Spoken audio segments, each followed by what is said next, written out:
The little white cat has no prior memories, which means her memories have been erased. Killian is intrigued to be the only one in the maiden's memory and even enjoys it.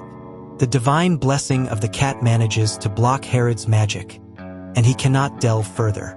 They'll need to use other methods to uncover more about this mystery. Killian is confident that if they work together, they'll surely succeed. A search in the prophecy records could be done, but the original documents were destroyed.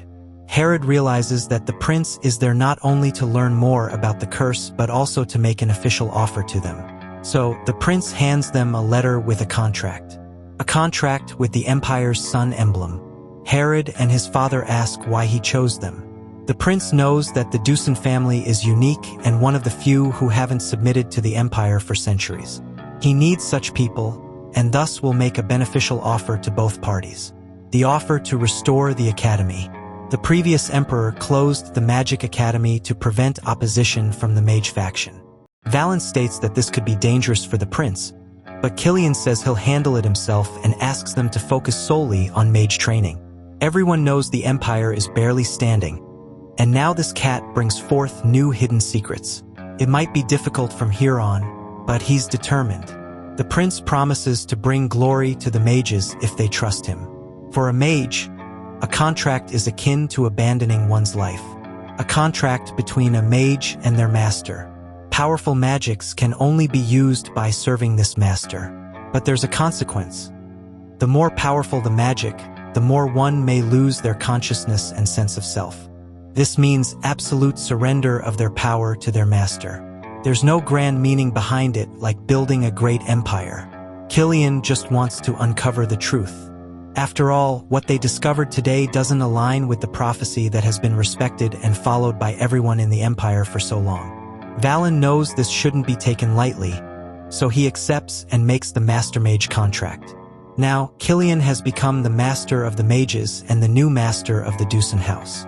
Thus, Killian gives Herod his first command and shows him feminine nightgowns.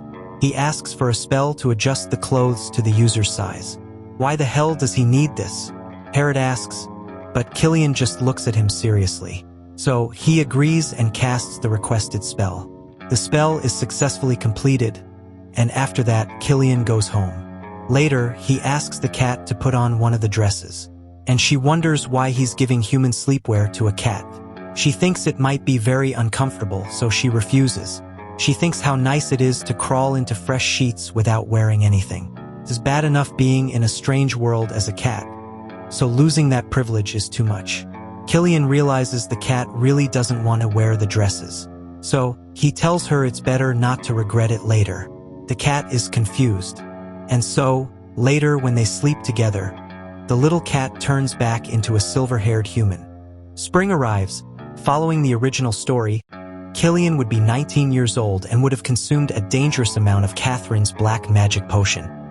He would be in a decadent state, exhausted, with a terrible dark aura surrounding him. But now in this timeline, he is doing very well, more radiant than ever. He and the little cat have breakfast together. That's when a white eagle arrives carrying a message for Killian. He becomes disheartened by what the letter shows. Someone has refused his visit request, but at least they responded. The prince gives the tired eagle a drink, and it curiously observes the white cat. Then it departs. Its name is Mixio, an eagle tamed by Killian's mother. He sent another message through her. This was the only means of long-distance communication. The prince is going to see his father's majesty again, and hopes the cat will be fine alone. The letter contained a message from Killian's mother, sadly refusing their meeting. She needs to travel to Tanessa for rehabilitation. She hopes her son won't worry and will continue to fulfill his responsibilities, from Elise to her beloved son. Later, Killian goes to meet his father, the Emperor. He entertains himself by killing a lion in cold blood with a weapon. The prince even loses his appetite and orders the lion's body to be taken to the plains. After that, a person arrives there, Chief of Staff, Leno Macmillan. He came to deliver a message and request an audience. The man whispers to the king, and he immediately shouts, asking why there are mages roaming everywhere, and if he can explain it. Leno is a villainous and unscrupulous man who works with Countess Catherine Gisela. Killian calmly states that he himself called the mages, which surprises Leno greatly. The king exclaims why he would do that. The prince thought it best to keep the mages close and observe them. Besides the nobility, most people seek out mages whenever they have issues with illnesses or other necessary matters. Killian wants to utilize the mages who already have the trust of the citizens and have the palace assume the loyalty and power they possess. All for majesty's sake, says Killian. This convinces the king immediately, who then declares that his son has his full support.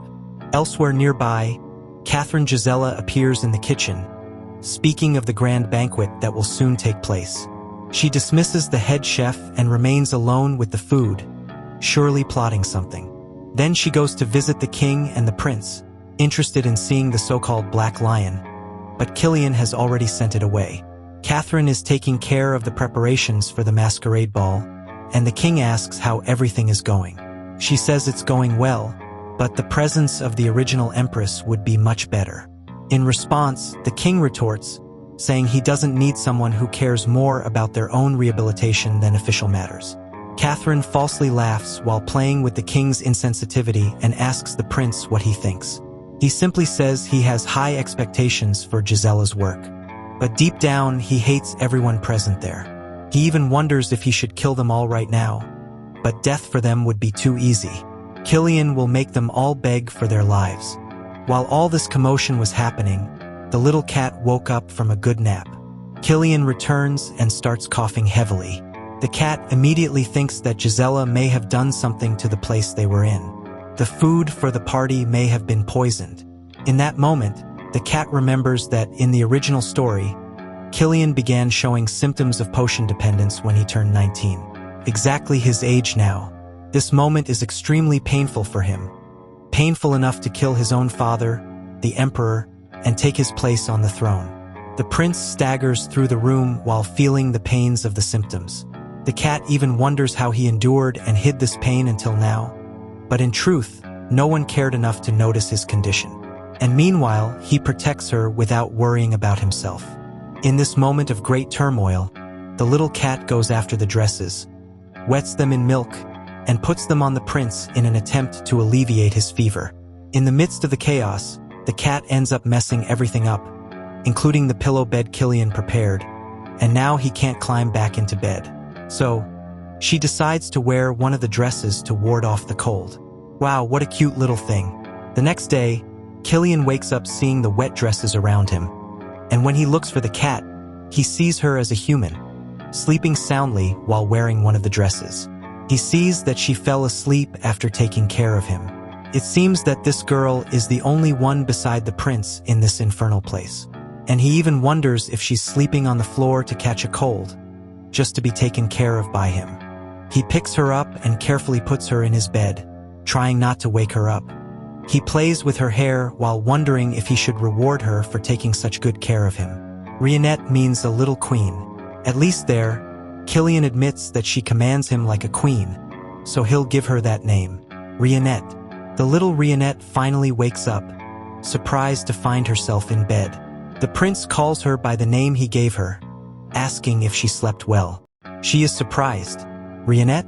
Now that's her name, and she remembers that she really didn't have a name in this world. A name given by Killian, which she quite likes. But then she exclaims, asking if the prince was okay. He confirms, thanks to a certain cat who took care of him. And as a thank you, he gave her a name. She even checks his temperature. Killian then finally decides to tell her that when the little cat sleeps, she turns into a human.